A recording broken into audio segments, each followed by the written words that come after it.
হরিপালে এক নাবালিকা ছাত্রীকে শ্লীলতাহানির অভিযোগ উঠছে কেন্দ্রীয় বাহিনীর এক জওয়ানের বিরুদ্ধে। এই ঘটনাকে কেন্দ্র করে এলাকায় ব্যাপক উত্তেজনা ছড়ায়। জানা যাচ্ছে যেটা প্রাইভেট পড়ে বাড়ি ফেরার পথে নাবালিকা এক ছাত্রীকে হাত ধরে টেনে নিয়ে যাওয়ার অভিযোগে উত্তাল হরিপাল। হরিপাল বিধানসভার তৃণমূল প্রার্থী করবী মান্নার নেতৃত্বে হরিপাল থানার সামনে বিক্ষোভ দেখায় তৃণমূলের কর্মীরা। আজকে সন্ধেবেলা আমাদের বন্দিপুর গ্রাম পঞ্চায়েতের একটি মেয়ে, সে ওরে বাড়ি ফিরছিল। আজ বন্দিপুর স্কুলের কাছে, বাজারের কাছে এটি বিএসএফ জওয়ান তাকে হাত ধরে পাশে টেনে নিয়ে গিয়ে তার উপর একটা অশালীন আচরণ করে। এটা আমাদের কাম্য নয়।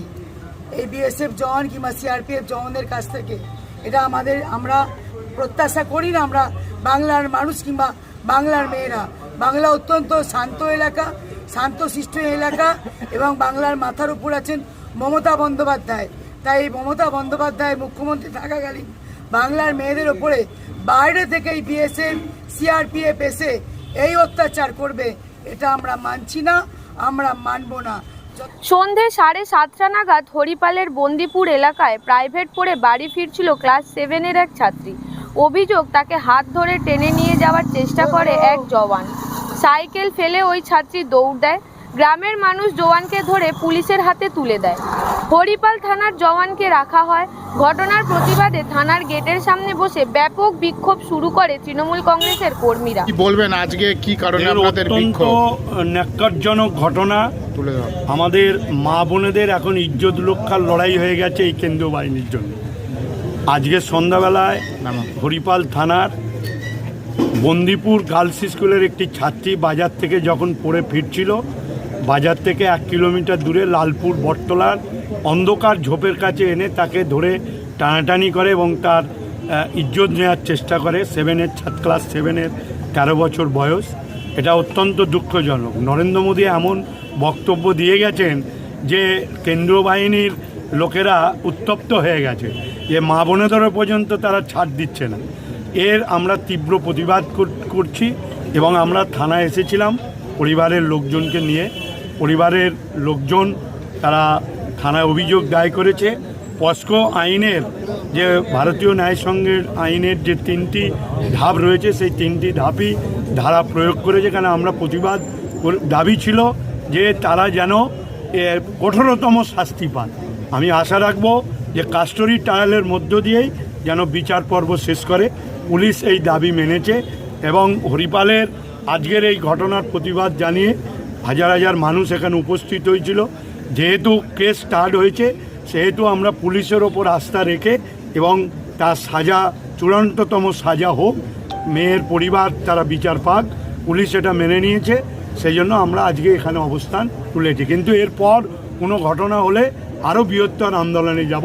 এবং আরেকটি কথা বলবো যে নির্বাচন কমিশন, বিজেপি যেভাবে এই কেন্দ্রীয় বাহিনীকে দিয়ে যেভাবে মা বোনেদের ইজ্জত নেওয়ার খেলায় নেমেছে, অত্যন্ত দুঃখজনক এবং লজ্জাকর ঘটনা। এবং আমরা চাই যে এই দপ্তরের যিনি মন্ত্রী, স্বরাষ্ট্রমন্ত্রী অমিত শাহের আমরা পদত্যাগ চাইছি।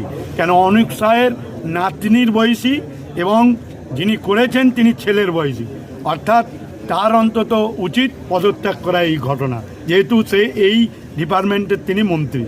আর আমরা এর তীব্র প্রতিবাদ করব। সাথে সাথে বাংলার মায়েদের বলবো, কেন্দ্রীয় বাহিনী যতক্ষণ থাকবে ততক্ষণ একটু সাবধানে চলাফেরা করতে। এই রকম ঘটনা হলে যেন মা বোনেরা রাস্তায় নামে।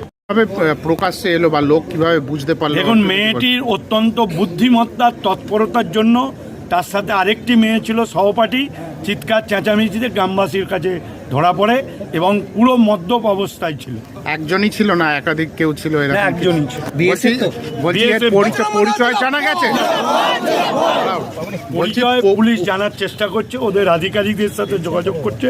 আমরা চাই চাকরি থেকে যেরকম বরখাস্ত হোক এবং তার চূড়ান্ততম শাস্তি হোক। কেন্দ্রীয় বাহিনীরই জওয়ান, তাই তো? অবশ্যই কেন্দ্রীয় বাহিনী, বিএসএফ জওয়ান। আপনারা দলগতভাবে এর কিছু লিখিত অভিযোগ বা আমরা দলগতভাবে সবাই এখানে দলের নেতৃত্বরা সাধারণ মানুষ ছিলেন। আমরা সাধারণ মানুষ হিসেবেই এটাকে পুলিশকে দেখতে বলি। হুগলি গ্রামীণ পুলিশ সুপার সানিরাজ জানিয়েছেন, একটা ঘটনা ঘটেছে, লিখিত অভিযোগ হলে এই ঘটনায় অ্যারেস্ট করা হবে এবং ফরওয়ার্ড করা হবে। বিএসএফ এর পোশাকেই আজ রয়েছে এখনো অভিযুক্ত। সব মিলিয়ে বোঝা গেল নাবালিকা এক ছাত্রীকে শ্লীলতাহানির অভিযোগ উঠছে কেন্দ্রীয় বাহিনীর বিরুদ্ধে এবং পুলিশ সব ব্যাপারটাই হরিপাল থানার যে প্রশাসন, সে পুলিশ প্রশাসন প্রত্যেকটা এই ঘটনাকে খতিয়ে দেখছেন। এ বিষয়ে আপনারা কি বলবেন অবশ্যই কমেন্ট করবেন কমেন্ট বক্সে। এ ধরনের খবর পেতে নজর রাখবেন জিএনএন বাংলা। জিএনএন বাংলা সবার মনে সবার খবর।